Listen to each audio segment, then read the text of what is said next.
పరిచర్యను తుదముట్టిల్చుటే నా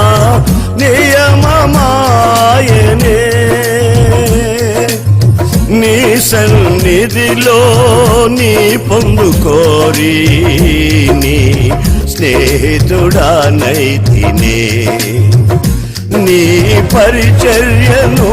తుదముట్టిల్చుటే నా నియమమాయనే నీ సన్నిధిలో నీ పొందుకోరి నీ స్నేహితుడానైతినే ఆహ నా ధన్యత ఓహో నా భాగ్యము ఏమని వివరించును ఏమని వివరించును